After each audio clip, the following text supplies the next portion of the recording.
my name is Jill, and we are ready for number 5, which is next in our walk-away tests. And for those of you who don't know what I'm talking about, these are just some simple questions to ask yourself as we explore what I'm talking about when I say just walk away, which is a couple things. One, it's a philosophy.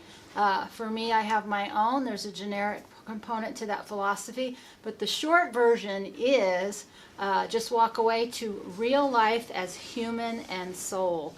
But the bigger piece of that is also how to be able to walk away and who to be in the process of it. And part of that is being agile in ourself and our systems of living. So some of these tests are just a way to kind of clarify where you are in your own ability to be responsive, to be agile, and to be ready.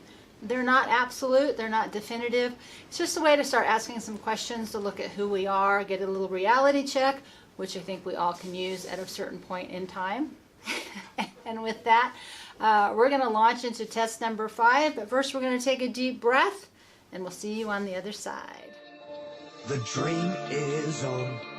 I can't be shaken. I know I'm strong. Power awakened. I believe I'm great. I need my soul to scream out.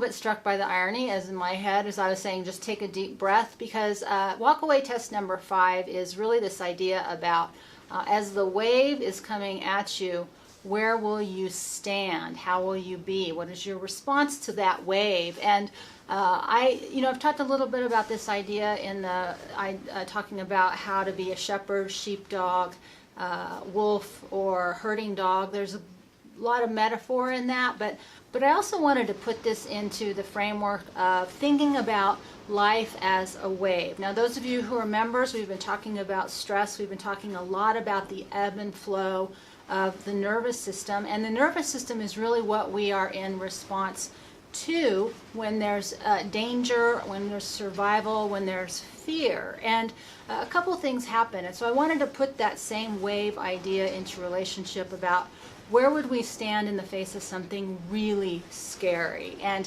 I like to kind of visualize this. I made a video calling it a 2-mile-high tsunami, because that's, to me, about as big and as scary as you could get. I took that off of the Suspicious Observer's End of the World as We Know It, CIA declassified. So it's not that it's a real event, but it's a great visual to start to ask yourself some really important questions. And one of those is, if there's something big and scary coming at you, what is your innate response, and how would you choose to respond if you knew it was coming?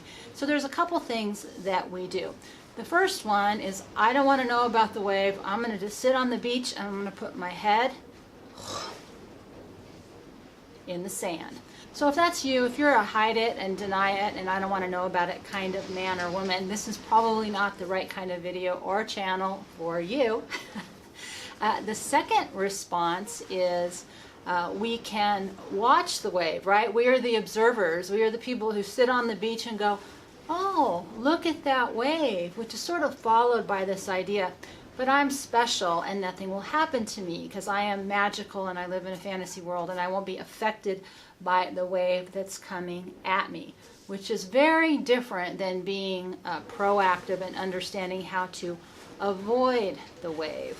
The third response is really being in the water, but instead of looking at what the wave is doing and understanding that the wave has an ebb and flow to it and a power within it that you can't control, you still are under this idea that somehow you can control that wave.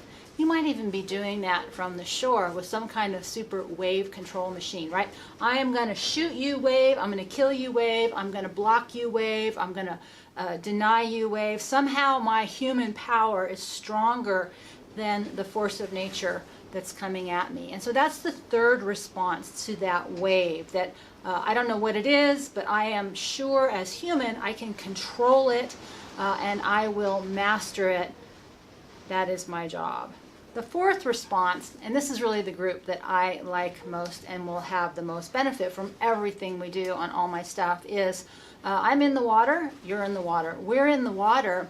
We see that really big wave coming, and we have the reality check that, you know what, that wave is way bigger than anything I can control. The best I can do is ride it, and hopefully I can ride it out, but I'm okay if I get crushed by it, because the thrill isn't to put my head in the sand, isn't to observe other people riding the wave or just the wave itself, isn't to waste my time and energy trying to control something that's out of my control, but rather, who do I need to be? How do I need to prepare to ride that wave for as long as I can, until eventually the wave takes us all out.